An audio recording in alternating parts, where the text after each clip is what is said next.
Episode की शुरुआत में दिखाते हैं कि प्रेसिडेंट युनमू को अपने पास लेकर जाता है और उससे पूछता है कि आखिर वहाँ पर क्या क्या हुआ था। युनमू उसे सब कुछ बताकर कहता है यही सब हुआ था। ये सुनकर वो कहते हैं कि तुमने होली हेवनली सेक्ट और चाओसेन सेक्ट के यंग मास्टर को मार दिया है। वो दोनों तो मरना डिजर्व ही करते थे, उनका एम्बिशन कुछ ज्यादा ही बड़ा था। अगर तुम उसे नहीं मारते तो मैं ही उन्हें मार देता। चाओसेन सेक्ट तो पूरी तरीके से खत्म हो गया है, लेकिन होली हेवनली सेक्ट जो कि दूसरे कॉन्टिनेंट में है वो लोग अलग है। उनके लीडर के गायब होने के कारण वो लोग जरूर किसी न किसी को इन्वेस्टिगेट करने के लिए भेजेंगे और उनके चक्कर में तुम भी उनके झमेले में फंस जाओगे। इसलिए मैं तुम्हें सजेस्ट करता हूँ कि तुम नाइट वॉच को ज्वाइन कर लो और अपने टीचर का टाइटल थंडरिंग नाइट डॉग को इनहेरिट कर लो और हम लोग भी तुम्हें प्रोटेक्ट करेंगे।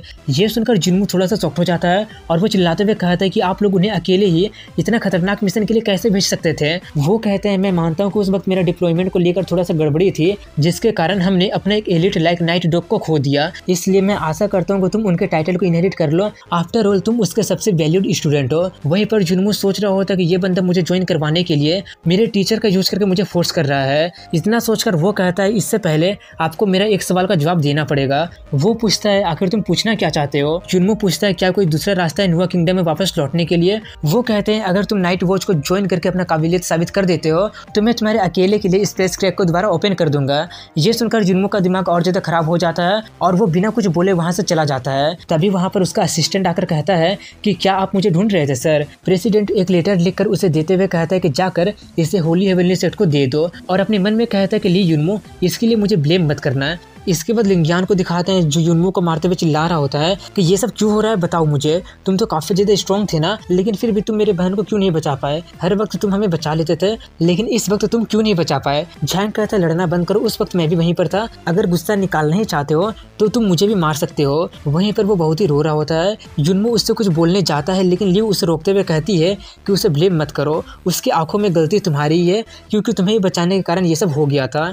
युनमू वहां से जाते हुए कहता है कि मैं उसे ब्लेम नहीं कर रहा हूँ और अपने डॉर्मेट्री में आकर प्रैक्टिस करते हुए सोच रहा होता है कि मैं अभी भी बहुत ही कमजोर हूँ। अगर कोई बहुत ही ताकतवर ओपोनेंट आ जाता है तो मैं पहले के जैसे कुछ भी नहीं कर पाऊंगा। मुझे बहुत ही स्पीड से खुद को ग्रो करना पड़ेगा ताकि मैं सबसे कम्पीट कर पाऊँ, ताकि और कोई भी एक्सीडेंट ना हो पाए। अभी मेरे पास 3 शैडो है, जिससे मेरा कल्टीवेशन बाकियों की तुलना में 4 गुना ज्यादा स्पीड से हो सकता है, लेकिन 4 गुना भी बहुत ही कम स्पीड है। मेरे पास ज्यादा टाइम नहीं है, मुझे और तेजी के साथ खुद को पावरफुल बनाना पड़ेगा। अगर ऐसी बात है तो मैं एक और शैडो स्पिरिट कंडेंस कर लूंगा। अगर 4 काफी नहीं होगा तो मैं 10 कर लूंगा, और अगर 10 भी काफी नहीं होगा तो मैं 40-50 में 100 कर लूंगा। इसके बाद 1 महीने बाद का सीन दिखाया जाता है, जहाँ पर लीजी लियू से कह रही होती है कि 1 महीने से युनमू दिखाई नहीं दे रहा है। सिस्टर स्वांग की हालत को लेकर वो खुद को ब्लेम कर रहा है। लियू कहती है कि वो खुद को अपने डॉर्मेट्री में बंद करके रखा है। ऐसा लग रहा है जैसे कि सिस्टर स्वांग वाले इंसिडेंट के कारण उसका दिमाग पर काफी ज्यादा असर पड़ गया है। लीजी कहती है सिर्फ युनमू ही नहीं बल्कि इसका असर झैंग पर भी पड़ा है। जैसे ही वो आया था वो तुरंत वेगा सिटी के लॉर्ड के पास चला गया स्पेशल ट्रेनिंग लेने के लिए।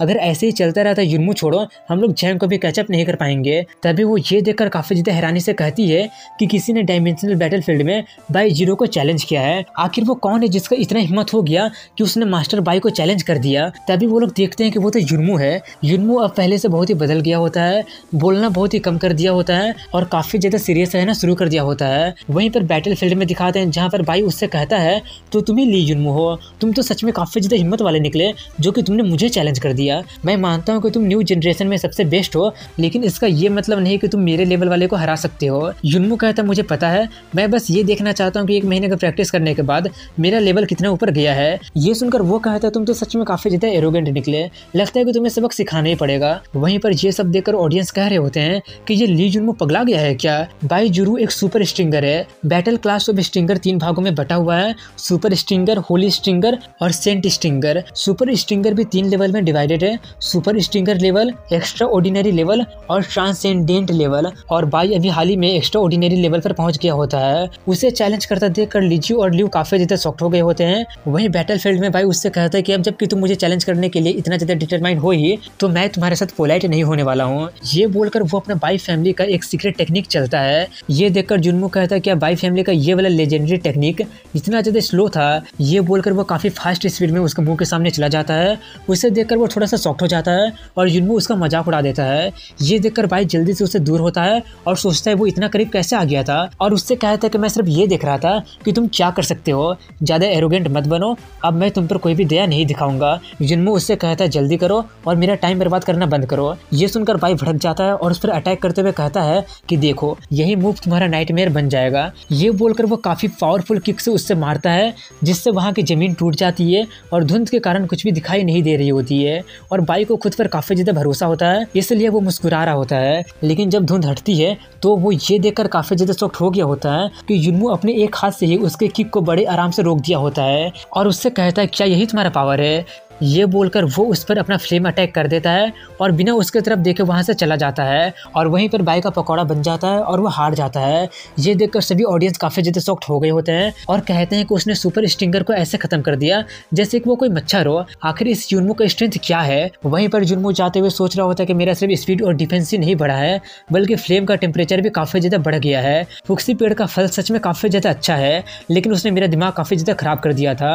अब 10 दिन पहले का सीन दिखाया जाता है जहाँ पर वो फल को देखते हुए कह रहा होता है कि क्या मुझे इसे खाना चाहिए, वैसे भी अब मेरे पास सिर्फ 2 ही बच रहा है, जो भी हो मुझे और भी ताकतवर बनना है। ये बोलकर वो उसे खा लेता है, जिसका स्वाद उसे बहुत ही ज्यादा बेकार लगता है। लेकिन तभी अचानक उसका एस्ट्रल वर्ल्ड का पूरा स्ट्रिंग पावर कहीं पर खींचा जाने लगता है। ये देखकर उसे कुछ भी समझ में नहीं आ रहा होता है कि आखिर ये सब क्या हो रहा है। तभी शैडो सिस्टम उससे कहता है कि तुम्हारा स्टार वर्ल्ड का पावर गायब हो रहा है, जल्दी से जल्दी इसकी भरपाई कर दो, नहीं तो तुम्हारा स्टार वर्ल्ड का बहुत ही बड़ा नुकसान हो जाएगा। ये देखकर युनमू कहने लगा होता है कि ये फुक्सी मेरे साथ अच्छा नहीं कर रही है। ये बोलकर वो जल्दी से उसके पास जितने भी पैसे होते हैं, यानी कि उसके पास जितना भी स्ट्रिंग क्रिस्टल होता है, वो उसे निकाल कर सब देने लगता है। अब प्रेजेंट टाइम का सीन दिखाया जाता है जहाँ पर वो अपने स्टोर में जाते हुए सोच रहा होता है कि मेरे स्ट्रॉन्ग होने के कारण मेरा बहुत ही सारा पैसा चला गया, लेकिन ये वर्थ इट था।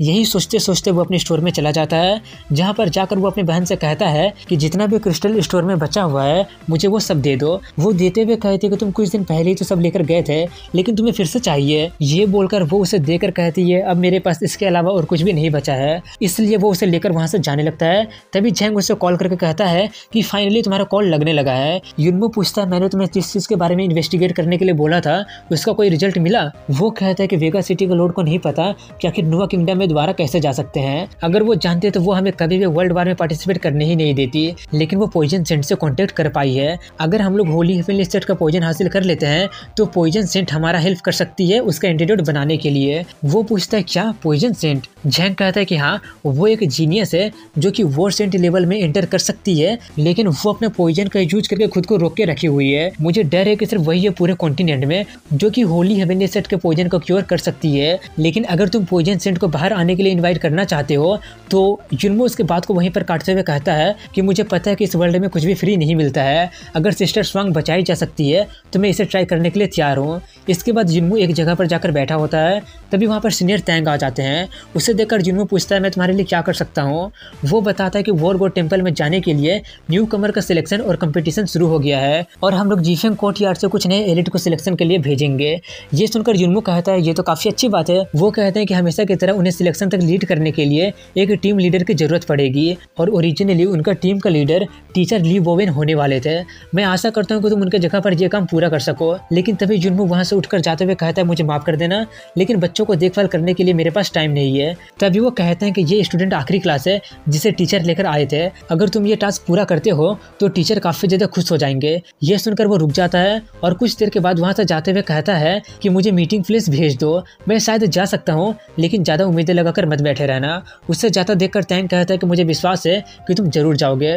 वहीं पर जीफेंग कोर्टयार्ड को दिखाते हैं जहाँ पर न्यू कमर बैठे होते हैं और एक न्यू कमर जिसका नाम आनलू होता है वो कहते हैं क्या तुम्हें सच में लगता है कि सीनियर ली युनमू सच में आ सकते हैं। झाओ जिया नाम का बंदा कहता है कि ली युनमू न्यू जनरेशन का टॉपर है, वो हमारा टीम लीडर बनने के लिए तैयार होगा ही नहीं। टेन चेन नाम का बंदा कहता है बड़ा या नंबर 1, वो सब फेक न्यूज होगा। ये सुनकर शानरेन उस पर चिल्लाते हुए कहने लगी होती है कि मेरे आइडल के बारे में बुरा बोलने की तुम्हारी हिम्मत कैसे हुई। तभी झेंग यूजी सबको शांत करते हुए कहती है कि शायद कोई आ रहा है। तभी वहाँ पर युनमू उड़ते हुए आकर कहता है कि ऐसा लग रहा है जैसे कि मैं यहाँ पर वेलकम नहीं हूँ। युनमू को देखकर वो सभी लोग थोड़े से हैरान होकर कहते हैं कि वो तो सच में आ गया। तभी युनमू नीचे नीचे आकर कहता है कि क्या तुम ही लोग इस वक्त का एलिट स्क्वाड टीम हो। सेंचेन कहता है कि हाँ हम ही लोग हैं और मैं इनका कैप्टन हूँ।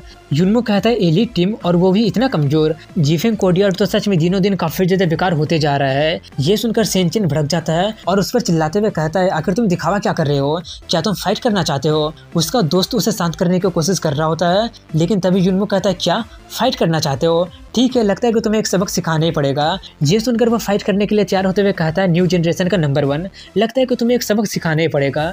ये बोलकर वो अपना स्वॉर्ड लेकर उस पर अटैक करने आगे बढ़ता है। ये देखकर जुन्मो उसका कमियां बता रहा होता है और कहता है कि यहाँ तक मेरा पेट भी तुमसे अच्छे तरीके से फाइट करना जानता है।